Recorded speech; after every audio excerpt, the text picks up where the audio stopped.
सत श्री अकाल प्यारे दोस्तों, LTTV ਤੇ ਤੁਹਾਡਾ ਸਵਾਗਤ ਹੈ। मैं प्रोफैसर जसवीर सिंह ਤੇ ਆਪਾਂ ਲਗਾਤਾਰ ਪੰਜਾਬੀ ਸਾਹਿਤ ਦੇ ਇਤਿਹਾਸ ਅਧੀਨ ਜੋ ਆਦਿ ਕਾਲ ਆ ਉਸ ਬਾਰੇ ਗੱਲ ਕਰ ਰਹੇ ਹਾਂ। ਆਦਿ ਕਾਲ ਦਾ ਜੋ ਪੰਜਾਬੀ ਸਾਹਿਤ ਆ ਉਹਦੇ ਕੁਝ ਲੈਕਚਰ ਸਾਡੇ ਕੋਲ ਹੋਰ ਬਾਕੀ ਬਚੇ ਨੇ। ਲਗਭਗ ਅਸੀਂ ਸਾਰੇ ਹੀ ਆਦਿ ਕਾਲ ਦੇ ਪੰਜਾਬੀ ਸਾਹਿਤ ਬਾਰੇ ਵੱਖ-ਵੱਖ ਲੈਕਚਰਾਂ ਦੇ ਵਿੱਚ ਬੜੇ ਵਿਸਥਾਰ ਤੇ ਹਵਾਲਿਆਂ ਸਹਿਤ ਗੱਲ ਕਰ ਚੁੱਕੇ ਹਾਂ। ਤੇ एक गल होर मैं कहूँगा कि ये सारे के सारे लैक्चर फ्री ऑफ कॉस्ट ने, भाव तुसी कोई फीस किसी को भी नहीं देनी। ये सारे लैक्चर फ्री आ, ठीक है जी। तो ये सारे के सारे लैक्चर तुहाडे UGC NET master cadre Punjab police कोई भी जॉब ओरीएंटल पेपर होवे तां तुहाडे वास्ते बड़े लाहेवंद हैगे आ।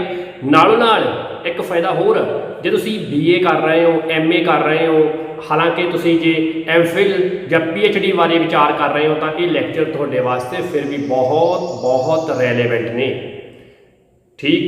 तो आपां अज भगती काव्य के प्रमुख कवियों के विच तीन भगतां बारे गल करांगे।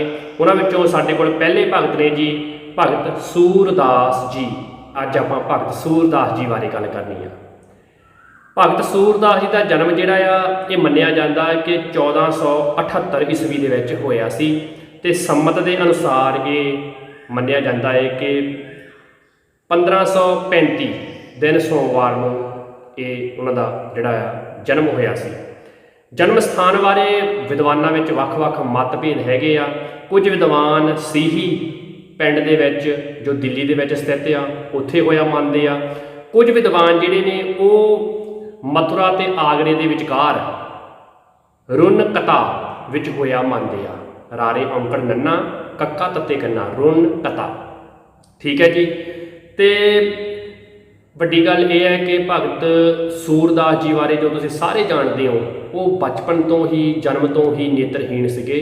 इहदे बारे भी वख-वख विद्वानां दीयां वख-वख रायां आ, पर जो रैलेवेंट आ वो है कि वो नेत्रहीन सी, उन्होंने अखां तो दिसदा नहीं सी। इसे करके शायद उन्होंने सूरदास आपां कहने आ कि कोई भी जो नहीं व्यक्ति दिसदा आपां उहनूं सूरदास कह के बुलाउने आ, तां इस करके ही क्योंकि ये जन्म तो ही नेत्रहीन सीगे, ठीक है जी। सूरदास जी महान कीर्तनकार ते कवि बने सीगे ते उन्हां दे गुरु का नाम मन्निया जाता है कि स्वामी वल्लभाचार्य जी सीगा। स्वामी वल्लभाचार्य जी भगत सूरदास दे गुरु सन। वैरी वैरी वैरी इंपॉर्टेंट, ठीक है जी। तो बहुत विद्वानां दे विच होर भी काफ़ी सारे विचार जिहड़े आ इस बाबत कीते जांदे आ। वख-वख सूरदास होण दीयां गल्लां भी हुंदियां ने कि एक सूरदास नहीं सी, काफ़ी सारे होर भी सूरदासां दा जिक्र जिहड़ा आउंदा आ। जो भगत सूरदास जिन्हां दा गुरबाणी दे विच भी जिन्हां दी तुक आ वो सीगे जी ये जिन्हां दी आपां अज गल कर रहे हैं। वल्लभाचार्य जी के 8 चेलियां दे विचों ये एक सीगे जिहड़े सब तो श्रेष्ठ चेले मन्ने गए आ। इन्हां चेलियां नूं अष्टछाप का नाम भी दिता जाता है। तो पुष्टि मार्ग के धारनी बन गए सी वल्लभाचार्य की संगत करके सूरदास जी। ये तुसीं नोट कर लवो, मेरे ख्याल नाल तुसीं नालों नाल नोट करते रहोगे तो बहुत कुछ सीखण नूं तुहानूं मिलता रहूगा तो याद भी हो जाऊगा। श्री वल्लभाचार्य के अनुसार क्योंकि वो गुरु सी तो उन्होंने अपने इस शिगिरद बारे कहा सीगा कि भगत सूरदास भगती के सागर हन, ठीक है जी। उन्होंने कहा कि ये भगती के सागर आ। Very very very important. भगत सूरदास जी महान त्यागी ते अनुभव वैरागी परम प्रेमी भगत मन्ने जाते आ, ठीक है जी। तो सूरदास जी का समकाली महात्मा चतुरभुज दास होया आ। ये उन्हां दी जो भगत मंडली सी उन्हां दे विच शामिल होया करदा सी। तो ये मन्निया जाता है कि भगत सूरदास जी का देहांत 1638 संमत नूं ते 1581 ईस्वी के लगभग होया। इस करीब इस टाइम पीरियड के लागे उन्हों का देहांत जां वो रब नूं प्यारे होए। तो ये मन्निया जाता है कि उन्हों की उम्र जिहड़ी आ करीब करीब 103 साल सी जो सूरदास जी ने ਉਹਨਾਂ ਦੇ ਨਾਮ ਦੇ ਨਾਲ ਕਾਫੀ ਸਾਰੀਆਂ ਪੁਸਤਕਾਂ ਗ੍ਰੰਥ ਜੋੜੇ ਜਾਂਦੇ ਆ, ਜਿਨ੍ਹਾਂ ਦੇ ਵਿੱਚੋਂ ਪ੍ਰਮੁੱਖ ਜਿਹੜੇ ਨੇ, ਪਹਿਲਾ ਨੋਟ ਕਰੋ ਸੂਰ ਸਾਗਰ। ਇਹ ਗ੍ਰੰਥ ਪ੍ਰਮਾਣਿਕ ਤੌਰ ਤੇ ਮੰਨਿਆ ਜਾਂਦਾ ਆ ਕਿ ਇਹਦੀ ਰਚਨਾ ਭਗਤ ਸੂਰਦਾਸ ਜੀ ਨੇ ਕੀਤੀ ਸੀ। ਤੇ ਸੂਰ ਸਾਰਵਲੀ ਦੂਜਾ ਗ੍ਰੰਥ ਆ। ਸਾਹਿਤਯ ਲਹਿਰੀ ਇਹਨਾਂ ਦਾ ਤੀਜਾ ਗ੍ਰੰਥ ਮੰਨਿਆ ਜਾਂਦਾ ਆ। ਇਸੇ ਤਰ੍ਹਾਂ ਹੀ ਭਗਤ ਸੂਰਦਾਸ ਜੀ ਦੇ ਜਿਹੜੇ ਪਦੇ ਨੇ, ਜਾਂ ਆਪਾਂ ਕਹਿ ਸਕਦੇ ਹਾਂ ਸ਼ਬਦ ਆ, ਉਹ ਭਾਈ ਬੰਨੋ ਦੀ ਬੀੜ ਦੇ ਵਿੱਚ ਵੀ ਸਾਨੂੰ ਮਿਲਦੇ ਆ। ਇਹ ਸ਼ਬਦ ਜਿਹੜਾ ਗੁਰੂ ਗ੍ਰੰਥ ਸਾਹਿਬ ਦੇ ਵਿੱਚ ਆਪਾਂ ਜ਼ਿਕਰ ਆਉਂਦਾ, ਇੱਕ ਤੁਕ ਆਉਂਦੀ ਆ, ਉਹ ਜਿਹੜਾ ਸ਼ਬਦ ਪੂਰੇ ਦਾ ਪੂਰਾ ਆ ਭਾਈ ਬੰਨੋ ਦੀ ਬੀੜ ਦੇ ਵਿੱਚ ਸ਼ਾਮਲ ਹੈਗਾ ਆ। ਤੇ ਜਦੋਂ ਗੁਰੂ ਅਰਜਨ ਦੇਵ ਜੀ ਨੇ, ਪੰਜਵੇਂ ਪਾਤਸ਼ਾਹ ਸਾਹਿਬ ਜੀ ਨੇ ਗੁਰੂ ਗ੍ਰੰਥ ਸਾਹਿਬ ਦੀ, ਆਦਿ ਗ੍ਰੰਥ ਸਾਹਿਬ ਦੀ ਸੰਪਾਦਨਾ ਕੀਤੀ, ਤਾਂ ਉਹਨਾਂ ਨੇ ਭਗਤ ਸੂਰਦਾਸ ਜੀ ਦੀ ਇੱਕ ਤੁਕ ਜਿਹੜੀ ਸੀਗੀ ਉਹ ਗੁਰੂ ਗ੍ਰੰਥ ਸਾਹਿਬ ਵਿੱਚ ਸ਼ਾਮਲ ਕੀਤੀ। ਇੱਕੋ ਪੰਕਤੀ, ਵਨ ਲਾਈਨ, ਇੱਕ ਤੁਕ। ਅੰਗ ਨੋਟ ਕਰੋ 1253 ਦੇ ਉੱਤੇ ਇਹ ਤੁਕ ਜਿਹੜੀ ਆ ਉਹ ਸੁਸ਼ੋਭਿਤ ਆ। ਤੇ ਰਾਗ ਸਾਰੰਗ, ਠੀਕ ਹੈ ਜੀ। ਤੁਕ ਕਿਹੜੀ ਆ ਨੋਟ ਕਰ ਲਓ, ਇਹ ਵੀ ਬਹੁਤ ਬਹੁਤ ਅਹਿਮ ਆ। ਛਾੜ ਮਨ ਹਰ ਬੇਮੁਖਨ ਕੋ ਸੰਗ। ਇਹ ਇੱਕ ਤੁਕ ਭਗਤ ਸੂਰਦਾਸ ਜੀ ਦੀ ਗੁਰੂ ਗ੍ਰੰਥ ਸਾਹਿਬ ਦੇ ਵਿੱਚ ਸ਼ਾਮਲ ਹੈ। ਨਾਲੋਂ ਨਾਲ ਇੱਕ ਚੀਜ਼ ਮੈਂ ਹੋਰ ਤੁਹਾਨੂੰ ਦੱਸ ਦਿਆਂ ਕਿ ਬਹੁਤ ਸਾਰੀਆਂ ਕਿਤਾਬਾਂ ਦੇ ਵਿੱਚ ਕੁਝ ਚੀਜ਼ਾਂ ਕਲੀਅਰ ਨਹੀਂ ਹੈਗੀਆਂ, ਉਹ ਆਪਾਂ ਇੱਥੇ ਹੁਣ ਕਲੀਅਰ ਕਰ ਲਈਏ। ਜਦੋਂ ਸਾਰੰਗ ਰਾਗ 1253 ਅੰਗ ਨੂੰ ਵੇਖਦੇ ਹਾਂ, ਉਹਦੇ ਹੇਠਾਂ ਇਸ ਤੁਕ ਦੇ ਥੱਲੇ ਸਰਲੇਖ ਆ। ਸਰਲੇਖ ਹੈਗਾ ਆ ਸਾਰੰਗ ਮਹੱਲਾ ਪੰਜਵਾਂ ਸੂਰਦਾਸ, ਤੇ ਉਸ ਥੱਲੇ ਇੱਕ ਸ਼ਬਦ ਸ਼ਾਮਲ ਆ, ਜਿਹੜਾ ਸ਼ਬਦ ਪੰਜਵੇਂ ਪਾਤਸ਼ਾਹ ਗੁਰੂ ਅਰਜਨ ਦੇਵ ਜੀ ਦਾ ਲਿਖਿਆ ਹੋਇਆ ਆ। ਇਸ ਤੁਕ ਨੂੰ ਵਿਖਿਆਉਣ ਦੇ ਲਈ, ਇਸ ਤੁਕ ਦੀ ਵਿਆਖਿਆ ਕਰਨ ਦੇ ਲਈ, ਇਸ ਤੁਕ ਨੂੰ ਗੁਰੂ ਆਸ਼ੇ ਦੇ ਅਨੁਸਾਰ ਪੁਸ਼ਟੀ ਦੇਣ ਦੇ ਲਈ ਗੁਰੂ ਅਰਜਨ ਦੇਵ ਜੀ ਨੇ ਭਗਤ ਸੂਰਦਾਸ ਜੀ ਨੂੰ ਸੰਬੋਧਿਤ ਹੋ ਕੇ ਇਹ ਸ਼ਬਦ ਜਿਹੜਾ ਆ ਉਚਾਰਿਆ ਸੀ। ਇਹ ਤੁਸੀਂ ਨੋਟ ਕਰ ਲਵੋ, ਵੈਰੀ ਵੈਰੀ ਵੈਰੀ ਇੰਪੋਰਟੈਂਟ। ਇਹ ਗੱਲ ਕੋਈ ਨਹੀਂ ਦੱਸਦਾ, ਕਿਉਂਕਿ ਇਹ ਰਿਸਰਚ ਦਾ ਹਿੱਸਾ ਹੈ। ਇਸ ਕਰਕੇ ਤੁਸੀਂ ਇੱਥੇ ਨੋਟ ਕਰ ਲਵੋ, ਜੇ ਤੁਹਾਨੂੰ ਇਹੋ ਜਿਹਾ ਕੋਈ ਪ੍ਰਸ਼ਨ ਆਉਂਦਾ ਹੈ ਤਾਂ ਤੁਸੀਂ ਜਵਾਬ ਦੇ ਸਕੋ। ਅੱਗੇ ਤੁਰਦੇ ਹਾਂ ਜੀ। ਇਹ ਮੰਨਿਆ ਜਾਂਦਾ ਹੈ ਕਿ ਭਗਤ ਸੂਰਦਾਸ ਦਾ ਜਿਹੜਾ ਪਹਿਲਾ ਨਾਮ ਸੀ ਨਾ, ਉਹ ਮਦਨ ਮੋਹਨ ਸੀਗਾ। ਕੁਝ ਵਿਦਵਾਨ ਇਹਦੇ ਬਾਰੇ ਕੁਝ ਹੋਰ ਰਾਏ ਰੱਖਦੇ ਆ। ਉਹ ਕਹਿੰਦੇ ਕਿ ਮਦਨ ਮੋਹਨ ਸੂਰਦਾਸ ਕੋਈ ਹੋਰ ਭਗਤ ਹੋਇਆ ਆ, ਇਹ ਸੂਰਦਾਸ ਕੋਈ ਹੋਰ ਭਗਤ ਹੋਇਆ ਆ। ਪਰ ਜਿਹੜੇ ਸਾਡੇ ਕੋਲ ਪੰਜਾਬੀ ਸਾਹਿਤ ਦੇ ਵਿੱਚ ਮਹਾਨ ਕੋਸ਼ ਦੇ ਕਰਤਾ ਨੇ ਭਾਈ ਕਾਹਨ ਸਿੰਘ ਨਾਭਾ ਜੀ, ਉਹ ਕਹਿੰਦੇ ਕਿ ਮਦਨ ਮੋਹਨ ਸੂਰਦਾਸ ਦਾ ਪਹਿਲਾ ਨਾਂ ਸੀ। ਠੀਕ ਹੈ ਜੀ, ਹਵਾਲੇ ਸਹਿਤ ਗੱਲ ਹੋ ਰਹੀ ਆ। ਅੱਗੇ ਤੁਰਦੇ ਹਾਂ ਕਿ ਮੰਨਿਆ ਜਾਂਦਾ ਕਿ ਸੂਰਦਾਸ ਜੀ ਬ੍ਰਾਹਮਣ ਵਰਗ ਦੇ ਨਾਲ ਤਾਲੁਕਾਤ ਰੱਖਦੇ ਸੀਗੇ। ਆਪਾਂ ਇਹਨੂੰ ਤਰਜੀਹ ਨਹੀਂ ਦੇਣੀ, ਮੈਂ ਵਾਰ-ਵਾਰ ਕਹਿਣਾ ਆ। ਆਪਣਾ ਮਕਸਦ ਸਾਂਝਤਾ ਆ, ਇਤਫਾਕ ਆ, ਠੀਕ ਹੈ ਜੀ। ਤੇ ਮਾਨਸ ਕੀ ਜਾਤ ਸਭ ਏਕ ਪਹਿਚਾਨ ਮੋਆ। ਪਰ ਪੇਪਰ ਦੇ ਪੁਆਇੰਟ ਆਫ ਵਿਊ ਤੋਂ ਆਪਾਂ ਨੂੰ ਇਹ ਗੱਲ ਕਈ ਵਾਰੀ ਕਰਨੀ ਪੈ ਜਾਂਦੀ ਆ। ਅਕਬਰ ਬਾਦਸ਼ਾਹ ਦੇ ਅਹਿਲਕਾਰ ਜਾਂ ਰਤਨਾਂ ਦੇ ਵਿੱਚੋਂ ਇੱਕ ਸੀਗੇ, ਪ੍ਰਮੁੱਖ ਸੀਗੇ। ਇਹਨਾਂ ਬਾਰੇ ਬਹੁਤ ਸਾਰੀਆਂ ਸਾਖੀਆਂ ਨੇ। ਸਾਖੀਆਂ ਬਾਰੇ ਗੱਲ ਆਪਾਂ ਤੁਹਾਨੂੰ ਪਤਾ ਆ ਕਿ ਵੱਖਰੇ ਫੁਟਕਲ ਲੈਕਚਰਾਂ ਦੇ ਵਿੱਚ ਪੂਰਾ ਸਿਲੇਬਸ ਕਰਨ ਉਪਰੰਤ ਕਰਾਂਗੇ। ਤੇ ਅਕਬਰ ਨੇ ਸੰਡੀਲੇ ਇਲਾਕੇ ਦਾ ਅਮੀਨ ਮੁੱਖ ਪ੍ਰਬੰਧਕ ਭਗਤ ਸੂਰਦਾਸ ਨੂੰ ਬਣਾਇਆ ਸੀ। ਵੈਰੀ ਵੈਰੀ ਵੈਰੀ ਇੰਪੋਰਟੈਂਟ, ਇਹ ਬਹੁਤ ਜਿਹੜੀ ਇੰਪੋਰਟੈਂਟ ਗੱਲ ਆ। ਤੇ ਸੂਰਦਾਸ ਜੀ ਕ੍ਰਿਸ਼ਨ ਦੇ ਭਗਤ ਸੀਗੇ। ਉਹਨਾਂ ਨੇ ਕ੍ਰਿਸ਼ਨ ਨੂੰ ਸੰਬੋਧਿਤ ਹੋ ਕੇ ਬਹੁਤ ਸਾਰੇ ਪਦਿਆਂ ਦੀ ਜਾਂ ਆਪਾਂ ਕਹਿ ਸਕਦੇ ਸ਼ਬਦਾਂ ਦੀ ਰਚਨਾ ਕੀਤੀ ਸੀਗੀ। ਗ੍ਰੰਥਾਂ ਦੇ ਨਾਮ ਤੁਸੀਂ ਨੋਟ ਕਰ ਲਏ ਨੇ, ਪਰ ਗੁਰੂ ਗ੍ਰੰਥ ਸਾਹਿਬ ਜਿਹੜੇ ਮੱਧਕਾਲ ਦੇ ਇੱਕੋ ਇੱਕ ਪ੍ਰਮਾਣਿਕ ਗ੍ਰੰਥ ਵਾ, ਉਹਦੇ ਵਿੱਚ ਉਹਨਾਂ ਦੀ ਇੱਕੋ ਹੀ ਤੁਕ ਆ। ਠੀਕ ਹੈ ਜੀ, ਉਹ ਤੁਸੀਂ ਨੋਟ ਕਰ ਲਈ ਆ। ਤੇ ਕਈ ਵਿਦਵਾਨ ਭਗਤ ਸੂਰਦਾਸ ਤੇ ਭਗਤ ਮਦਨ ਮੋਹਨ ਸੂਰਦਾਸ ਅੱਡਰੇ ਭਗਤ ਮੰਨਦੇ ਆ। ਇਹ ਗੱਲ ਮੈਂ ਵਾਰ-ਵਾਰ ਦੱਸ ਰਿਹਾ ਕਿਉਂਕਿ ਇਹ ਵਿਦਵਾਨਾਂ ਦੀ ਵੱਖੋ ਵੱਖਰਿਆਂ ਦੀ ਰਾਏ ਆ। ਸੂਰਦਾਸ ਜੀ ਸ਼੍ਰੀਨਾਥ ਦੇ ਮੰਦਿਰ ਦੇ ਵਿੱਚ ਕੀਰਤਨ ਕਰਦੇ ਹੁੰਦੇ ਸੀ। ਸ਼੍ਰੀਨਾਥ ਦੇ ਮੰਦਿਰ ਵਿੱਚ ਭਗਤ ਸੂਰਦਾਸ ਜੀ ਮੰਨਿਆ ਜਾਂਦਾ ਰੋਜ਼ਾਨਾ ਹੀ ਕੀਰਤਨ ਕਰਦੇ ਹੁੰਦੇ ਸੀਗੇ। Very important. ਤੇ ਕਹਿੰਦੇ ਹਨ ਕਿ ਭਗਤ ਸੂਰਦਾਸ ਜੀ ਕਥਾ ਨੂੰ, ਜਿਹੜੀ ਭਗਤ ਸੂਰਦਾਸ ਜੀ ਦੀ ਕਥਾ ਆ, ਇਹਨਾਂ ਦੀ ਜ਼ਿੰਦਗੀ ਨੂੰ ਵਿਲਵ ਮੰਗਲ ਦੇ ਨਾਲ ਵੀ ਜੋੜਿਆ ਜਾਂਦਾ ਆ। ਵਿਲਵ ਮੰਗਲ ਜਿਹੜੇ ਨੇ ਇਹ ਭਗਤ ਹੋਏ ਨੇ। ਇਹ ਕਹਿੰਦੇ ਆ ਕਿ ਪਹਿਲਾਂ ਇਹ ਵਿਲਵ ਮੰਗਲ ਜਿਹੜੇ ਭਗਤ ਹੋਏ ਨੇ ਉਹਨਾਂ ਦੇ ਨਾਲ ਹੀ ਇਹਨਾਂ ਦਾ ਤਾਲੁਕਾਤ ਹੈਗਾ ਆ। ਵਿਲਵ ਮੰਗਲ ਜੀ ਬਾਰੇ ਗੱਲ ਕਰੀਏ ਤਾਂ ਇਹ ਦੱਖਣ ਪ੍ਰਦੇਸ਼ ਦੇ ਕ੍ਰਿਸ਼ਨ ਵੀਣਾ ਨਦੀ ਕਿਨਾਰੇ ਇੱਕ ਪਿੰਡ ਦੇ ਵਿੱਚ ਰਾਮਦਾਸ ਨਾਂ ਦੇ ਬ੍ਰਾਹਮਣ ਦੇ ਘਰ ਪੈਦਾ ਹੋਏ ਸੀਗੇ। ਤੇ ਇਹਨਾਂ ਨੇ ਭਾਵ ਰਾਮਦਾਸ ਜੀ ਨੇ ਆਪਣੇ ਪੁੱਤਰ ਨੂੰ ਜਥਾ ਯੋਗ ਧਰਮ ਸ਼ਾਸਤਰ ਦੀ ਵਿਦਿਆ ਜਿਹੜੀ ਆ ਉਹ ਆਪ ਦਿੱਤੀ ਸੀ। ਤੇ ਚਿਤਾਮਣੀ ਦੇ ਮੁਜਰੇ ਜਾਂ ਜੋ ਉਹਨਾਂ ਦੀ ਹਵੇਲੀ ਸੀ ਉੱਥੇ ਜਾਣ ਵਾਲੀ ਸਾਖੀ ਬੜੀ ਪ੍ਰਸਿੱਧ ਹੋਈ ਆ ਵਿਲਵ ਮੰਗਲ ਹੋਰਾਂ ਦੀ। ਤੇ ਚਿਤਾਮਣੀ ਨੂੰ ਹੀ ਮਨ ਆਪਣਾ ਗੁਰੂ ਵੀ ਇਹਨਾਂ ਨੇ ਬਣਾ ਲਿਆ ਸੀਗਾ, ਕਿਉਂਕਿ ਜਿਹੜੀ ਚਿਤਾਮਣੀ ਆ ਇਹ ਇੱਕ ਵੇਸ਼ਵਾ ਦਾ ਨਾਮ ਸੀਗਾ। ਤੇ ਸੰਗਤ ਤੋਂ ਕੁਸੰਗਤ ਦੇ ਵਿੱਚ ਪੈਣ ਦਾ ਜ਼ਿਕਰ ਜਿਹੜਾ ਸਾਖੀਆਂ ਦੇ ਵਿੱਚ ਮਿਲਦਾ ਆ। ਪਰ ਜਿਹੜੇ ਵਿਲਵ ਮੰਗਲ ਨੇ ਇਹਨਾਂ ਦੇ ਸਾਖੀ ਆ ਇੱਕ ਵੱਖਰੀ ਸੂਰਦਾਸ ਜੀ ਨਾਲ ਸੰਬੰਧਿਤ ਮੰਨੀ ਜਾਂਦੀ ਹੈ। ਇਹਦੇ ਬਾਰੇ ਹਾਲੇ ਕੋਈ ਪ੍ਰਮਾਣਿਕ ਪ੍ਰੂਫ ਸਾਨੂੰ ਨਹੀਂ ਮਿਲਦੇ। ਤੇ ਇਹ ਮੰਨਿਆ ਜਾਂਦਾ ਹੈ ਕਿ ਇਸ ਸਾਖੀ ਦੇ ਅਨੁਸਾਰ ਕਿੱਕਰ ਦੀਆਂ ਸੂਲਾਂ ਅੱਖਾਂ 'ਚ ਚੋਭ ਕੇ ਇਹਨਾਂ ਨੇ ਆਪਣੇ ਆਪ ਨੂੰ ਨੇਤਰਹੀਣ ਕਰ ਲਿਆ ਸੀਗਾ।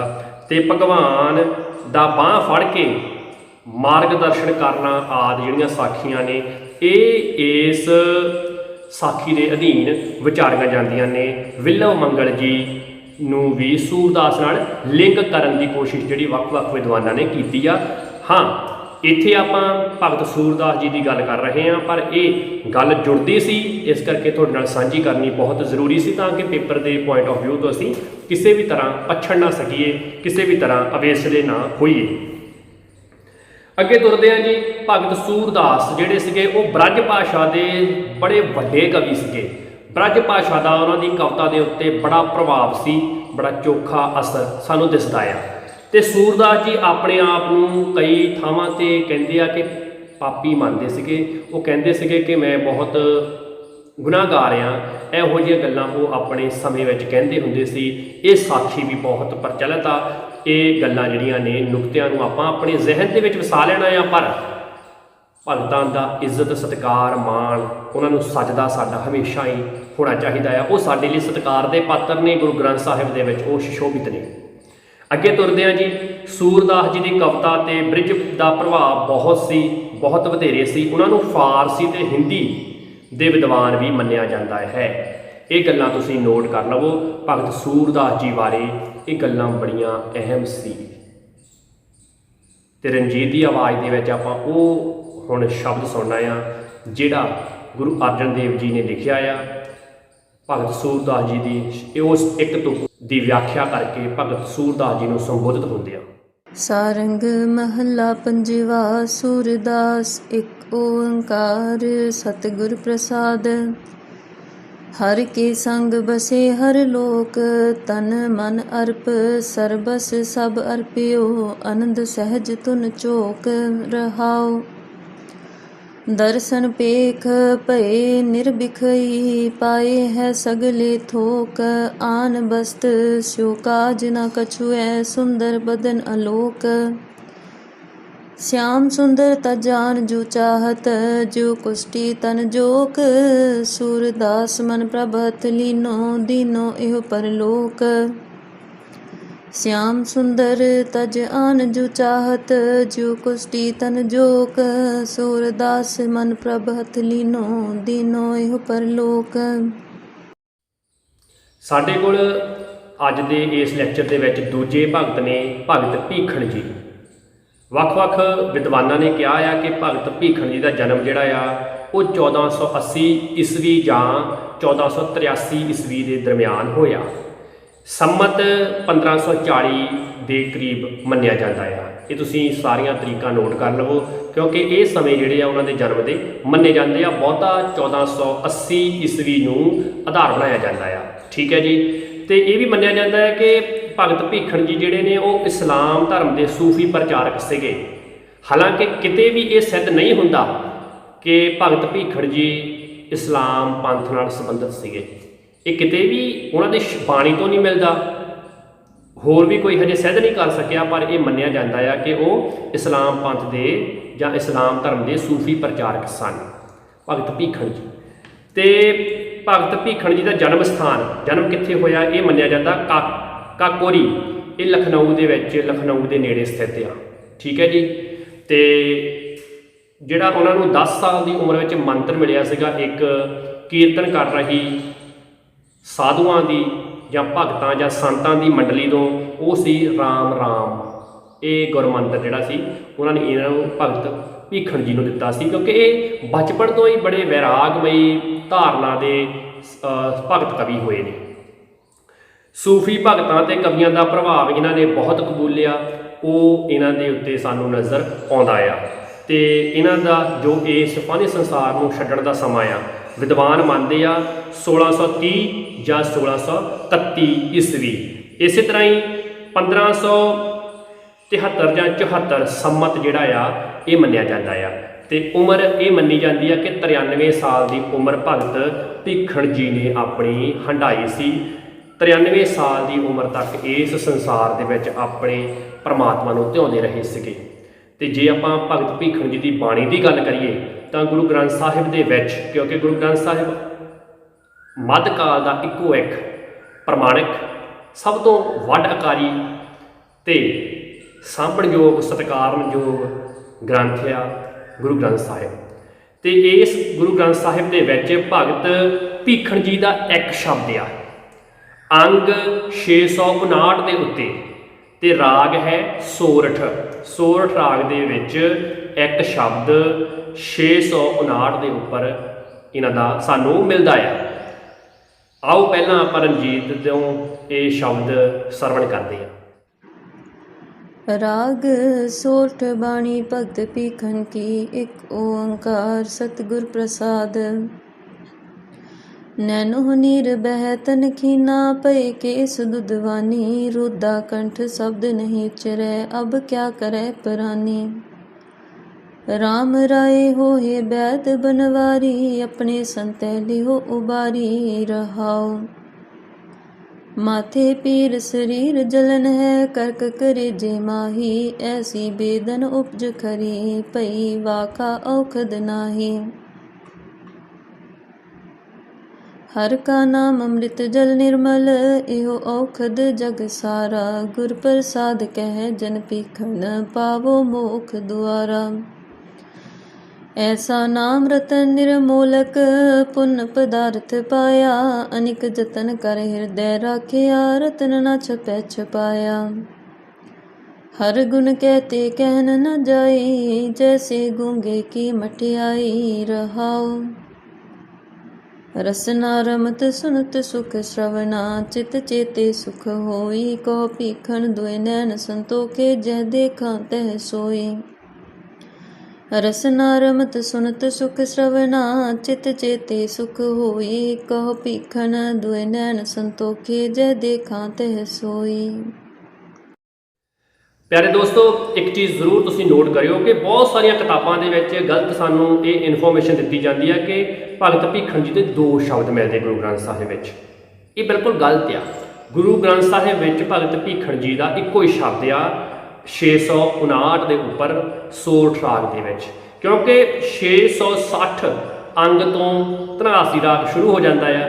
ਇਸ ਕਰਕੇ ਇਹਨਾਂ ਦਾ ਇੱਕ ਹੀ ਸ਼ਬਦ ਆ। ਤੁਸੀਂ ਇਹਨੂੰ ਪਰਖੋ ਜ਼ਰੂਰ ਤੇ ਤੁਸੀਂ ਇਸ ਰੈਲੇਵੈਂਟ ਸਿੱਖਿਆ ਨੂੰ ਆਪਣੀ ਜ਼ਿੰਦਗੀ ਦਾ ਹਿੱਸਾ ਬਣਾਓ। ਜਿਹੜੀਆਂ ਗਲਤ ਕਿਤਾਬਾਂ ਨੇ ਜਿਨ੍ਹਾਂ ਦੇ ਵਿੱਚ ਸਾਨੂੰ ਗਲਤ ਸਿੱਖਿਆ ਦਿੱਤੀ ਜਾਂਦੀ ਹੈ, ਕੋਸ਼ਿਸ਼ ਕਰੋ ਕਿ ਉਹਨਾਂ ਨੂੰ ਅਵੋਇਡ ਕੀਤਾ ਜਾਵੇ। ਅੱਗੇ ਤੁਰਦੇ ਹਾਂ ਜੀ। ਇਹ ਮੰਨਿਆ ਜਾਂਦਾ ਆ ਪਰ ਸੱਚ ਨਹੀਂ ਕਿ ਇਹਨਾਂ ਦੇ ਗੁਰੂ ਜਿਹੜੇ ਨੇ ਸੈਦ ਮੀਰ ਇਬਰਾਹਿਮਾ, ਇਹ ਮੰਨਿਆ ਜਾਂਦਾ ਆ ਪਰ ਇਹ ਹਜੇ ਸਿੱਧ ਨਹੀਂ ਹੋ ਸਕਿਆ ਕਿ ਸੈਦ ਮੀਰ ਇਬਰਾਹਿਮ ਭਗਤ ਭੀਖਣ ਜੀ ਦੇ ਗੁਰੂ ਸਨ। ਇਹਨੂੰ ਤੁਸੀਂ ਨੋਟ ਕਰ ਲਵੋ, ਪਰ ਹਲੇ ਪ੍ਰਮਾਣਿਕ ਤੌਰ ਤੇ ਇਹ ਮੰਨਿਆ ਨਹੀਂ ਜਾਂਦਾ। ਅੱਗੇ ਆਪਾਂ ਕੁਝ ਰੈਫਰੈਂਸ ਪੜ੍ਹਾਂਗੇ, ਉਹਨਾਂ ਦੇ ਹਵਾਲੇ ਤੁਸੀਂ ਦੇ ਸਕਦੇ ਹੋ। ਡਾਕਟਰ ਤਾਰਨ ਸਿੰਘ ਅਨੁਸਾਰ ਭਗਤ ਭੀਖਣ ਜੀ ਅਕਬਰ ਦੇ ਰਾਜ ਸਮੇਂ ਜਨਮੇ ਅਤੇ ਇਸਲਾਮ ਧਰਮ ਦੇ ਸੂਫੀ ਉਪਦੇਸ਼ਕਾਂ ਚੋਂ ਇੱਕ ਹੋਏ। ਇਹ ਡਾਕਟਰ ਤਾਰਨ ਸਿੰਘ ਦਾ ਕਥਨ ਸੀਗਾ। ਇਸੇ ਤਰ੍ਹਾਂ ਹੀ ਭਾਈ ਕਾਹਨ ਸਿੰਘ ਨਾਭਾ ਅਤੇ ਵਿਦਵਾਨ ਮੈਕਾਲਿਫ ਅਨੁਸਾਰ ਭਗਤ ਭੀਖਣ ਜੀ ਕਾਕੋਰੀ ਦੇ ਵਸਨੀਕ ਅਤੇ ਸੂਫੀ ਫਕੀਰ ਸਨ। ਇਹ ਦੋਵਾਂ ਵਿਦਵਾਨਾਂ ਨੇ ਇਹ ਮੰਨਿਆ ਕਿ ਭਗਤ ਭੀਖਣ ਜੀ ਜਿਹੜੇ ਨੇ ਉਹ ਕਾਕੋਰੀ ਦੇ ਵਸਨੀਕ ਸੀਗੇ ਤੇ ਇੱਕ ਸੂਫੀ ਕਵੀ ਸੀਗੇ। ਠੀਕ ਹੈ ਜੀ। ਇਹ ਆਪਣੇ ਕੋਲ ਬਾਬਾ ਫਰੀਦ ਜੀ ਵੀ ਤਾਂ ਸੂਫੀ ਕਵੀ ਹੋਏ ਨੇ। ਬਾਬਾ ਫਰੀਦ ਜੀ ਸੂਫੀ ਕਵੀ ਨੇ, ਪਰ ਗੁਰੂ ਗ੍ਰੰਥ ਸਾਹਿਬ ਵਿੱਚ ਉਹ ਵੀ ਭਗਤ ਕਵੀਆਂ ਦੇ ਨਾਲ ਹੀ ਸ਼ਾਮਲ ਕੀਤੇ ਗਏ ਨੇ। ਇਸ ਤਰ੍ਹਾਂ ਹੀ ਹੁਣ ਭਗਤ ਭੀਖਣ ਜੀ ਦੀ ਗੱਲ ਆ ਤਾਂ ਉਹ ਸੂਫੀ ਕਵੀ ਨੇ, ਉਹ ਵੀ ਗੁਰੂ ਗ੍ਰੰਥ ਸਾਹਿਬ ਵਿੱਚ ਭਗਤ ਕਵੀਆਂ ਦੇ ਨਾਲ ਸਰਲੇਖ ਅਧੀਨ ਜਿਹੜੀ ਉਹਨਾਂ ਦੀ ਬਾਣੀ ਦਰਜ ਕੀਤੀ ਗਈ ਹੈ ਗੁਰੂ ਗ੍ਰੰਥ ਸਾਹਿਬ ਵਿੱਚ। ਇਹ ਬੜੀਆਂ ਅਹਿਮ ਗੱਲਾਂ ਨੇ, ਇਹ ਤੁਹਾਨੂੰ ਆਪਣੇ ਨੁਕਤਿਆਂ ਦੇ ਵਿੱਚ ਪਤਾ ਹੋਣਾ ਚਾਹੀਦਾ ਆ, ਤੁਹਾਡੇ ਇਹ ਦਿਮਾਗ ਦੇ ਵਿੱਚ ਹੋਣੀਆਂ ਚਾਹੀਦੀਆਂ ਨੇ, ਕਿਉਂਕਿ ਬੜੀਆਂ ਨੋਰਮਲ ਤੇ ਸਾਡੀ ਆਪਣੇ ਮੁਆਸ਼ਰੇ ਦੀਆਂ, ਆਪਣੇ ਸੱਭਿਆਚਾਰ ਦੀਆਂ, ਇਹ ਆਪਣੇ ਇਤਿਹਾਸ ਦੀਆਂ ਗੱਲਾਂ ਨੇ, ਗੁਰੂਆਂ ਪੀਰਾਂ ਦੀਆਂ ਗੱਲਾਂ ਨੇ। ਅੱਗੇ ਤੁਰਦੇ ਹਾਂ ਕਿ ਭਗਤ ਭੀਖਣ ਜੀ ਬਾਣੀ ਵਿੱਚ ਨਾਮ ਕੇਂਦਰੀ ਵਿਸ਼ੇ ਵਜੋਂ ਉਜਾਗਰ ਹੁੰਦਾ ਆ। ਭਗਤ ਭੀਖਣ ਜੀ ਦੀ ਬਾਣੀ ਦੇ ਵਿੱਚ ਜਿਹੜਾ ਨਾਮ ਆ, ਉਸ ਵਿਸ਼ੇ ਨੂੰ ਲੈ ਕੇ ਬੜੀ ਕਮਾਲ ਦੀ ਰਚਨਾ ਜਿਹੜੀ ਆ ਉਹ ਸਿਰਜੀ ਗਈ ਆ। ਨਾਮ ਇਹਨਾਂ ਦੀ ਬਾਣੀ ਦਾ, ਨਾਮ ਮਤਲਬ ਨੇਮ, ਪਰਮਾਤਮਾ ਦਾ ਨਾਮ ਕੇਂਦਰੀ ਬਿੰਦੂ ਆ। ਤੇ ਡਾਕਟਰ ਰਤਨ ਸਿੰਘ ਜੱਗੀ ਆਪਣੀ ਕਿਤਾਬ ਸਿੱਖ ਪੰਥ ਵਿਸ਼ਵ ਕੋਸ਼ ਭਾਗ ਦੂਜਾ ਦੇ ਪੰਨਾ ਨੰਬਰ 1363 ਅਨੁਸਾਰ ਉਹ ਲਿਖਦੇ ਆ, ਕਥਨ ਨੋਟ ਕਰਿਓ, ਮੈਂ ਹੂ ਪੜ੍ਹਨ ਲੱਗਾ ਆ ਕਿ ਭਗਤ ਭੀਖਣ ਜੀ ਦੇ 2 ਪਾਵਨ ਸ਼ਬਦਾਂ, ਹੁਣ ਇਹਨਾਂ ਨੇ 2 ਪਾਵਨ ਸ਼ਬਦਾਂ ਕਹਿ ਦਿੱਤਾ ਜੀ, ਜਦ ਕਿ ਗੁਰੂ ਗ੍ਰੰਥ ਸਾਹਿਬ ਵਿੱਚ ਇੱਕ ਸ਼ਬਦ ਭਾਈ ਭੀਖਣ ਜੀ ਦਾ ਮਿਲਦਾ ਆ। ਇਹ ਤੁਸੀਂ ਇੱਥੇ ਨੋਟ ਕਰ ਲਿਓ, ਇਹਨੂੰ ਅੰਡਰਲਾਈਨ ਕਰ ਲਿਓ ਕਿ ਇੱਕ ਮਿਲਦਾ ਆ ਜੀ, ਇਹ ਵੀ ਟਪਲਾ ਖਾ ਗਏ ਨੇ ਇੱਥੇ। ਦੀ ਅਭਿਵਿਅਕਤੀ ਦੀ ਪ੍ਰੋੜ ਸਰੂਪ ਵੇਖ ਕੇ ਇਹ ਅਨੁਮਾਨ ਲਗਾਇਆ ਜਾ ਸਕਦਾ ਹੈ ਕਿ ਇਹਨਾਂ ਨੇ ਹੋਰ ਬਾਣੀ ਵੀ ਰਚੀ ਹੋਵੇਗੀ ਜੋ ਹੁਣ ਕਵਲਿਤ ਹੋ ਚੁੱਕੀ ਹੈ, ਮਤਲਬ ਕਿ ਉਹ ਹੁਣ ਤੱਕ ਨਹੀਂ ਮਿਲਦੀ ਸਾਨੂੰ ਕਿਤੇ ਵੀ, ਹੁਣ ਉਹ ਸਾਡੇ ਇਤਿਹਾਸ ਦੇ ਵਿੱਚ ਜਾਂ ਖੋਜ ਕਰਨ ਲੱਗਿਆ ਸਾਨੂੰ ਕਿਧਰੇ ਵੀ ਹੱਥ ਨਹੀਂ ਆਉਂਦੀ ਜਾਂ ਮਿਲਦੀ ਨਹੀਂ ਹੈਗੀ। ਤੇ ਇਹ ਵੀ ਸੰਭਵ ਹੈ ਕਿ ਇਹ ਭਗਤ ਕਬੀਰ ਜੀ ਦੇ ਅਨੁਯਾਈ ਰਹੇ ਹੋਣਗੇ। ਇਹ ਇਹਨਾਂ ਨੇ ਅਨੁਮਾਨ ਲਾਇਆ ਆ, ਡਾਕਟਰ ਰਤਨ ਸਿੰਘ ਜੱਗੀ ਨੇ, ਇਹ ਉਹਨਾਂ ਦਾ ਕਥਨ ਸੀਗਾ। ਤੇ ਆਪਾਂ ਸਰਦਾਰ ਰੂਪ ਸਿੰਘ ਜਿਨ੍ਹਾਂ ਦੀ ਪੁਸਤਕ ਹੈਗੀ ਆ ਸੇ ਭਗਤ ਸਤਿਗੁਰ ਮਨ ਭੈ, ਤੇ ਧਰਮ ਪ੍ਰਚਾਰ ਕਮੇਟੀ ਸ਼੍ਰੋਮਣੀ ਗੁਰਦੁਆਰਾ ਪ੍ਰਬੰਧਕ ਕਮੇਟੀ ਅੰਮ੍ਰਿਤਸਰ ਵੱਲੋਂ ਇਹ ਪ੍ਰਕਾਸ਼ਿਤ 1997 ਦੇ ਵਿੱਚ। ਪੰਨਾ ਹੈਗਾ ਹੈ ਜੀ 122। ਇਸ ਪੰਨੇ ਦੇ ਅਨੁਸਾਰ ਭਗਤ ਭੀਖਣ ਜੀ 1573-74 ਵਿੱਚ ਜੋਤੀ ਜੋਤ ਸਮਾਏ ਸਨ। ਇਹ ਸਰਦਾਰ ਰੂਪ ਸਿੰਘ ਜੀ ਦੀ ਕਿਤਾਬ ਦਾ ਜਿਹੜਾ ਹਵਾਲਾ ਆ ਉਹ ਸਾਡੇ ਸਨਮੁਖ ਹੁੰਦਾ ਆ, ਤੇ ਆਪਾਂ ਇਸ ਨੂੰ ਆਧਾਰ ਮੰਨ ਕੇ ਇਹਨਾਂ ਦੇ ਕਥਨ ਨੂੰ ਵੀ ਆਪਾਂ ਇੱਥੇ ਨੱਥੀ ਕਰਨਾ ਆ। ਅੱਗੇ ਡਾਕਟਰ ਤਾਰਨ ਸਿੰਘ ਜੀ ਗੁਰੂ ਗ੍ਰੰਥ ਰਤਨਾਵਲੀ ਦੇ ਪੰਨਾ ਨੰਬਰ 130 ਅਨੁਸਾਰ ਲਿਖਦੇ ਆ ਕਿ ਭਗਤ ਭੀਖਣ ਜੀ ਦਾ ਜਨਮ 1480 ਈਸਵੀ ਦੇ ਨੇੜੇ ਤੇੜੇ ਦਾ ਮੰਨਿਆ ਜਾਂਦਾ ਹੈ। ਇਹ ਡਾਕਟਰ ਤਾਰਨ ਸਿੰਘ ਨੇ ਕਥਨ ਨੂੰ ਆਪਾਂ ਆਧਾਰ ਬਣਾ ਰਹੇ ਹਾਂ। ਵੈਰੀ ਵੈਰੀ ਵੈਰੀ ਇੰਪੋਰਟੈਂਟ, ਕਿਉਂਕਿ ਮੈਂ ਤੁਹਾਨੂੰ ਕਿਹਾ ਸੀ ਕਿ ਮੈਂ ਤੁਹਾਨੂੰ ਹਵਾਲਾ ਜ਼ਰੂਰ ਦੇਵਾਂਗਾ, ਤੇ ਇਹ ਹਵਾਲਾ ਜਿਹੜਾ ਆ ਤੁਸੀਂ ਨੱਥੀ ਕਰਨਾ ਆ, ਨੋਟ ਕਰਨਾ ਆ। ਤੇ ਮੈਕਾਲਿਫ ਹਵਾਲਾ ਨੋਟ ਕਰ ਲਓ, ਦ ਸਿੱਖ ਰਿਲੀਜਨ, ਪੇਜ ਨੰਬਰ 415 ਦੇ ਉੱਪਰ ਲਿਖਦਾ ਆ, ਕਥਨ ਆ, ਭਗਤ ਭੀਖਣ ਜੀ ਆਪਣੇ ਸਮੇਂ ਦੇ ਪੜ੍ਹੇ ਲਿਖੇ ਲੋਕਾਂ ਵਿੱਚੋਂ ਸਨ। ਭਗਤ ਭੀਖਣ ਜੀ ਦੀ ਧਾਰਮਿਕ ਰਹਿਨੁਮਾਈ ਅਤੇ ਵਿਦਵਤਾ ਵਿੱਚ ਸ਼ੇਖ ਮੀਰ ਸੈਦ ਇਬਰਾਹਿਮ ਦਾ ਵਿਸ਼ੇਸ਼ ਯੋਗਦਾਨ ਸੀ। ਸੈਦ ਇਬਰਾਹਿਮ ਆਪਣੇ ਸਮੇਂ ਦੇ ਮਹਾਨ ਧਾਰਮਿਕ ਚਿੰਤਕ ਸਨ। ਇਹ ਕਥਨ ਮੈਕਾਲਿਫ ਦਾ ਆ, ਅੰਗਰੇਜ਼ ਵਿਦਵਾਨ ਦਾ, ਠੀਕ ਹੈ ਜੀ। ਤੇ ਅਸੀਂ ਹੁਣ ਜੋ ਭਗਤ ਭੀਖਣ ਜੀ ਬਾਰੇ ਗੱਲ ਕੀਤੀ ਆ, ਇਹਨਾਂ ਨੁਕਤਿਆਂ ਨੂੰ ਤੁਸੀਂ ਆਧਾਰ ਬਣਾ ਲਓ, ਤੇ ਆਧਾਰ ਬਣਾ ਕੇ ਆਪਣੇ ਪੇਪਰ ਦੀ ਪੂਰੀ ਦੀ ਪੂਰੀ ਤਿਆਰੀ ਕਰ ਲਵੋ। ਜੋ ਕੁਛ ਪ੍ਰਮਾਣਿਕ ਮਿਲਦਾ ਆ ਉਹ ਮੈਂ ਤੁਹਾਡੇ ਸਨਮੁਖ ਕਰਦਾ ਜਾਂਦਾ ਆ, ਪੂਰੇ ਹਵਾਲਿਆਂ ਸਹਿਤ। ਤੇ ਪਿਆਰੇ ਵਿਦਿਆਰਥੀਓ, ਸਾਡੇ ਅੱਜ ਦੇ ਤੀਜੇ ਜੋ ਭਗਤ ਕਵੀ ਨੇ ਭਗਤ ਪਰਮਾਨੰਦ ਜੀ, ਵੈਰੀ ਇੰਪੋਰਟੈਂਟ। ਭਗਤ ਪਰਮਾਨੰਦ ਜੀ ਦਾ ਜਨਮ ਜਿਹੜਾ ਆ ਉਹ 1483 ਈਸਵੀ ਮੰਨਿਆ ਜਾਂਦਾ ਆ, 1493 ਈਸਵੀ ਦੇ ਕਰੀਬ ਵੀ। ਇਹ 83 ਤੋਂ ਲੈ ਕੇ 93 ਦੇ ਸਮੇਂ ਦੇ ਵਿੱਚ ਦਾ ਜਿਹੜਾ ਆ ਉਹ ਸਮਝਿਆ ਜਾਂਦਾ ਆ। ਇਸੇ ਤਰ੍ਹਾਂ ਹੀ 1550 ਸੰਮਤ ਮੰਨਿਆ ਜਾਂਦਾ ਆ ਭਗਤ ਪਰਮਾਨੰਦ ਜੀ ਦਾ ਜਨਮ, ਠੀਕ ਹੈ ਜੀ। ਇਹ ਤੁਸੀਂ ਨੋਟ ਕਰ ਲਵੋ, ਕਿਉਂਕਿ ਨੁਕਤੇ ਤੁਹਾਡੇ ਕੋਲ ਹੋਣੇ ਚਾਹੀਦੇ ਨੇ। ਹੋ ਸਕਦਾ ਹੈ ਕਿ ਇਹ ਜਨਮ ਤਰੀਕਾ ਨਾ ਪੁੱਛਿਆ ਜਾਣ, ਕਿਉਂਕਿ ਵਿਦਵਾਨ ਆਪ ਨਹੀਂ ਕਲੀਅਰ ਹੈਗੇ, ਪਰ ਸਾਨੂੰ ਪਤਾ ਜ਼ਰੂਰ ਹੋਵੇ ਜੇ ਪੇਪਰ ਦੇ ਵਿੱਚ ਆ ਜਾਵੇ। ਅਸੀਂ ਕਿਸੇ ਪਾਸਿਓਂ ਝਗਣਾ ਨਹੀਂ, ਫਿੱਕੇ ਨਹੀਂ ਪੈਣਾ, ਸਗੋਂ ਦੂਣ ਸਵਾਏ ਰੰਗ ਚੜ੍ਹਦੇ ਹੋਣੇ ਚਾਹੀਦੇ ਸਾਡੇ ਗਿਆਨ ਦੇ। ਤੇ ਜਨਮ ਸਥਾਨ ਦੀ ਗੱਲ ਜਦੋਂ ਹੁੰਦੀ ਆ ਤਾਂ ਕਾਨ ਕੁਬਜ ਪਿੰਡ ਦੇ ਵਿੱਚ ਇਹਨਾਂ ਦਾ ਜਨਮ ਹੋਇਆ, ਇਹ ਮੰਨਿਆ ਜਾਂਦਾ ਆ। ਜਾਂ ਫਿਰ ਭਾਈ ਕਾਹਨ ਸਿੰਘ ਨਾਭਾ ਦੇ ਅਨੁਸਾਰ ਪਿੰਡ ਬਰਸੀ, ਜ਼ਿਲ੍ਹਾ ਸ਼ੋਲਾਪੁਰ, ਰਾਜ ਮਹਾਰਾਸ਼ਟਰ ਦੇ ਵਿੱਚ ਇਹਨਾਂ ਦਾ ਜਨਮ ਹੋਇਆ, ਇਹ ਮੰਨਿਆ ਜਾਂਦਾ ਆ ਭਗਤ ਪਰਮਾਨੰਦ ਜੀ ਦਾ। ਠੀਕ ਹੈ ਜੀ। ਤੇ ਭਗਤ ਪਰਮਾਨੰਦ ਜੀ ਦੀਆਂ ਜੋ ਪੁਸਤਕਾਂ ਨੇ, ਜੋ ਗ੍ਰੰਥ ਨੇ, ਜੋ ਇਹਨਾਂ ਦੇ ਨਾਮ ਨਾਲ ਜੋੜੇ ਜਾਂਦੇ ਆ, ਉਹਨਾਂ ਦੇ ਵਿੱਚ ਪਰਮਾਨੰਦ ਸਾਗਰ, ਪਰਮਾ ਦਾਸ ਕਾ ਪਦ,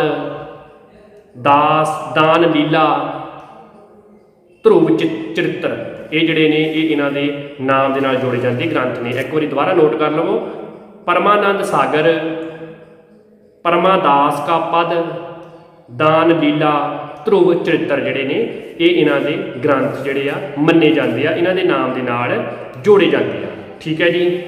ਬਹੁਤ ਅਹਿਮ ਜਾਣਕਾਰੀ ਆ, ਇਹਨੂੰ ਤੁਸੀਂ ਨੱਥੀ ਆਪਣੇ ਨੋਟਸ ਦੇ ਵਿੱਚ ਜ਼ਰੂਰ ਕਰ ਲਵੋ। ਤੇ ਵਿਦਵਾਨ ਕਹਿੰਦੇ ਆ ਕਿ 26 ਸਾਲ ਦੀ ਉਮਰ ਤੱਕ ਭਗਤ ਪਰਮਾਨੰਦ ਜੀ ਘਨੌੜ ਵਿੱਚ ਰਹੇ ਸੀਗੇ ਤੇ ਉਸ ਤੋਂ ਬਾਅਦ ਪ੍ਰਯਾਗ ਦੇ ਵਿੱਚ ਚਲੇ ਗਏ ਸੀਗੇ।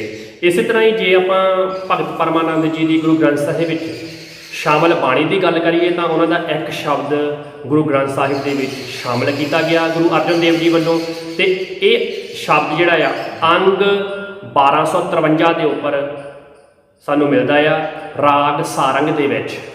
ਇਹਦਾ ਸਿਰਲੇਖ ਵੀ ਨੋਟ ਕਰ ਲਵੋ, ਸਾਰੰਗ ਪਰਮਾਨੰਦ।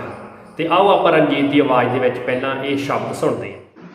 ਸਤਨਾਮ ਸ੍ਰੀ ਵਾਹਿਗੁਰੂ ਸਾਹਿਬ ਜੀਓ। ਸਾਰੰਗ ਇੱਕ ਓੰਕਾਰ ਸਤਿਗੁਰ ਪ੍ਰਸਾਦ। ਤੈ ਨਰ ਕਿਆ ਪੁਰਾਣ ਸੁਨ ਕੀਨਾ, ਅਨ ਪਾਵਨੀ ਭਗਤ ਨਹੀਂ ਉਪਜੀ, ਭੁਖੈ ਦਾਨ ਨ ਦੀਨਾ ਰਹਾਉ। ਕਾਮ ਨਾ ਬਿਸਰਿਓ ਕ੍ਰੋਧ ਨਾ ਬਿਸਰਿਓ, ਲੋਭ ਨਾ ਛੂਟਿਓ ਦੇਵਾ, ਪਰ ਨਿੰਦਾ ਮੁਖ ਤੇ ਨਹੀਂ ਛੂਟੀ, ਨਿਫਲ ਪਈ ਸਭ ਸੇਵਾ। बाट पार कर मूस बेरानो, पेट परै अपराधी, जे पर लोक जाय अपकीरत, सोई अविद्या साधी। हिंसा तो मन ते नहीं छूटी, जी दया नहीं पाली, परमानंद साध संगत मिल, कथा पुनीत ना चाली। हिंसा तो मन ते नहीं छूटी, जी दया नहीं पाली, परमानंद साध संगत मिल, कथा पुनीत ना चाली। ਹਾਂਜੀ, ਭਗਤ ਨਾਭਾ ਜੀ ਨੇ ਆਪਣੀ ਕ੍ਰਿਤ ਭਗਤਮਾਲ ਵਿੱਚ ਭਗਤੀ ਜੋ ਕਰਨ ਵਾਲੇ ਇਹ ਮਹਾਨ ਸੰਤ ਭਗਤ ਨੇ ਭਗਤ ਪਰਮਾਨੰਦ ਜੀ ਦਾ ਜ਼ਿਕਰ ਆਪਣੀ ਇਸ ਕਿਤਾਬ ਦੇ ਵਿੱਚ, ਆਪਣੇ ਇਸ ਗ੍ਰੰਥ ਭਗਤਮਾਲ ਦੇ ਵਿੱਚ ਕੀਤਾ ਆ। ਤੇ ਇਹ ਵੀ ਮੰਨਿਆ ਜਾਂਦਾ ਆ ਕਿ ਭਗਤ ਪਰਮਾਨੰਦ ਜੀ ਸੰਸਕ੍ਰਿਤ, ਅਵਧੀ, ਹਿੰਦੀ ਆਦਿ ਵੱਖ-ਵੱਖ ਜੋ ਭਾਸ਼ਾਵਾਂ ਸੀ ਉਹਦੇ ਬੜੇ ਵੱਡੇ ਗਿਆਤਾ ਵਿਦਵਾਨ ਸਨ। ਤੇ ਆਖਰ ਵੱਲ ਆਪਾਂ ਸਮਾਪਤੀ ਵੱਲ ਵਧਦੇ ਹਾਂ। ਭਗਤ ਪਰਮਾਨੰਦ ਜੀ ਦਾ ਜੋ ਇਸ ਫਾਨੀ ਸੰਸਾਰ ਨੂੰ ਛੱਡਣ ਦਾ ਸਮਾਂ ਆ ਉਹ 1641 ਸੰਮਤ ਮੰਨਿਆ ਜਾਂਦਾ ਆ। ਤੇ ਇਹ ਮੰਨਿਆ ਜਾਂਦਾ ਹੈ ਕਿ ਇਹਨਾਂ ਦੀ ਉਮਰ ਲਗਭਗ 110 ਸਾਲ ਸੀ। 110 ਸਾਲ ਦੀ ਉਮਰ ਇਹਨਾਂ ਨੇ ਇਸ ਸੰਸਾਰ ਦੇ ਵਿੱਚ ਬਿਤਾਈ ਤੇ ਪਰਮਾਤਮਾ ਪ੍ਰਭੂ ਨੂੰ ਯਾਦ ਕੀਤਾ ਤੇ ਲੋਕਾਂ ਨੂੰ ਉਸ ਦੇ ਗੁਣ ਗਾਨ ਕਰਨ ਦੇ ਲਈ ਪ੍ਰੇਰਿਆ। ਪਿਆਰੇ ਵਿਦਿਆਰਥੀਓ, ਆਪਣਾ ਆਖਰੀ ਇੱਕ ਲੈਕਚਰ ਜਾਂ 2 ਲੈਕਚਰ ਤੁਹਾਡੇ ਨਾਲ ਆਦਿਕਾਲ ਸੰਬੰਧੀ ਹੋਰ ਸਾਂਝੇ ਕਰੂੰਗਾ। ਉਸ ਤੋਂ ਬਾਅਦ ਅਸੀਂ ਮੱਧਕਾਲ ਵਿੱਚ ਆ ਜਾਣਾ। ਆਦਿਕਾਲ ਸੰਬੰਧੀ ਤੁਹਾਡਾ ਕੋਈ ਵੀ ਡਾਊਟ ਨਹੀਂ ਹੋਣਾ ਚਾਹੀਦਾ। ਜੇ ਡਾਊਟ ਹੈ ਤਾਂ ਤੁਸੀਂ 15 ਮਈ 2022 ਤੱਕ ਗਰੁੱਪ ਦੇ ਵਿੱਚ ਡਿਸਕਸ਼ਨ ਕਰ ਸਕਦੇ ਹੋ, ਡਾਊਟ ਸੈਸ਼ਨ ਦੇ ਵਿੱਚ ਭਾਗ ਲੈ ਕੇ। ਤੇ ਹਾਂ, ਇੱਥੇ ਵੀ ਕਮੈਂਟ ਕਰੋ ਤੁਸੀਂ, ਮੈਂ ਹਮੇਸ਼ਾ ਤੁਹਾਡੇ ਨਾਲ ਹਾਂ। ਚੜ੍ਹਦੀ ਕਲਾ ਵਿੱਚ ਰਹੋ। ਆਪਣੀ ਹਿੰਮਤ, ਆਪਣੇ ਹੌਸਲੇ, ਆਪਣੇ ਲਗਨ ਦੇ ਉੱਤੇ ਤੇ ਆਪਣੇ ਆਪ ਦੇ ਉੱਪਰ ਯਕੀਨ ਕਰਕੇ ਜ਼ਿੰਦਗੀ ਨੂੰ ਫਤਿਹ ਕਰਨਾ ਆ ਤੇ ਆਪਣੇ ਇਤਿਹਾਸ ਦੇ ਨਾਲ ਰੂਬਰੂ ਵੀ ਹੋਣਾ ਆ। ਇਕੱਲੇ ਪੇਪਰਾਂ ਵਾਸਤੇ ਨਹੀਂ ਪੜ੍ਹਨਾ, ਆਪਣੇ ਮੂਲ ਨੂੰ ਪਛਾਣਨ ਦੇ ਵਾਸਤੇ ਵੀ ਪੜ੍ਹਨਾ ਆ। ਇਹ ਸਿੱਖਿਆ ਸਿਰਫ ਟੈਕਨੀਕਲੀ ਨਾ ਹੋਵੇ ਕਿ ਤੁਸੀਂ ਪੇਪਰ ਤੱਕ ਪੜ੍ਹੀ ਤੇ ਭੁੱਲ ਗਏ, ਇੱਦਾਂ ਨਾ ਹੋਵੇ। ਇਹ ਤਾਂ ਫਿਰ ਦਗਾ ਹੋ ਗਿਆ ਨਾ ਸਾਡੇ ਆਪਣਿਆਂ ਨਾਲ। ਜੇ ਤੁਸੀਂ ਸੱਚਮੁੱਚ ਉਹਨਾਂ ਦੇ ਨਾਲ ਮੁਹੱਬਤ ਕਰਦੇ ਹੋ ਨਾ, ਇਹਨਾਂ ਭਗਤਾਂ, ਜੋਗੀਆਂ, ਜੈਨੀ ਕਵੀਆਂ, ਗੁਰੂਆਂ, ਪੀਰਾਂ, ਫਕੀਰਾਂ ਦੀ ਜੋ ਇਹ ਰਚਨਾਵਾਂ ਨੇ, ਇਹਨਾਂ ਨੂੰ ਆਪਣੇ ਮਨ ਦੇ ਵਿੱਚ ਵਸਾਓ। ਰਣਜੀਤ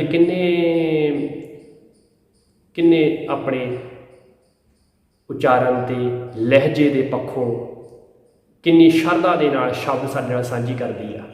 ਜਿੱਥੇ ਆਪਾਂ ਸ਼ੁਕਰਗੁਜ਼ਾਰ ਹਾਂ ਉਹਦੇ, ਉੱਥੇ ਹੀ ਮੈਂ ਤੁਹਾਡਾ ਵੀ ਸਾਰਿਆਂ ਦਾ ਸ਼ੁਕਰਗੁਜ਼ਾਰ ਹਾਂ ਕਿ ਤੁਸੀਂ ਸੁਣਦੇ ਹੋ ਤੇ ਸੁਣ ਕੇ ਇਹਨੂੰ ਆਪਣੀ ਜ਼ਿੰਦਗੀ ਦਾ ਹਿੱਸਾ ਬਣਾਉਣਾ ਹੈ। ਪਿਆਰੇ ਵਿਦਿਆਰਥੀਓ, LDT TV ਜਿੱਥੇ ਹਵਾਲਿਆਂ ਸਹਿਤ ਪ੍ਰਮਾਣਿਕ ਪੜ੍ਹਾਈ ਕਰਵਾ ਰਿਹਾ ਹੈ ਨਾ, ਉੱਥੇ ਸਾਡੀ ਇੱਛਾ ਇਹ ਵੀ ਆ ਕਿ ਤੁਸੀਂ ਸਾਰੇ ਦੇ ਸਾਰੇ ਇਹਨਾਂ ਨੂੰ ਆਪਣੀ ਜ਼ਿੰਦਗੀ ਦਾ ਹਿੱਸਾ ਬਣਾ ਲਓ। ਵੱਖ-ਵੱਖ ਦੋਸਤਾਂ ਤੱਕ ਸਾਂਝੇ ਕਰਕੇ ਉਹਨਾਂ ਨੂੰ ਆਪਣੇ ਇਤਿਹਾਸ, ਆਪਣੀ ਬਾਣੀ, ਆਪਣੇ ਪੀਰਾਂ ਫਕੀਰਾਂ ਤੋਂ ਜਾਣੂ ਕਰਵਾਓ। ਚੜ੍ਹਦੀ ਕਲਾ ਵਿੱਚ ਰਹੋ ਤੇ ਇਸੇ ਤਰ੍ਹਾਂ ਜੁੜੇ ਰਹੋ। ਅਗਲੇ ਲੈਕਚਰ ਦੇ ਵਿੱਚ ਫਿਰ ਮਿਲਦੇ ਹਾਂ। ਮੈਨੂੰ ਦਿਓ ਇਜਾਜ਼ਤ। ਸਤਿ ਸ੍ਰੀ ਅਕਾਲ।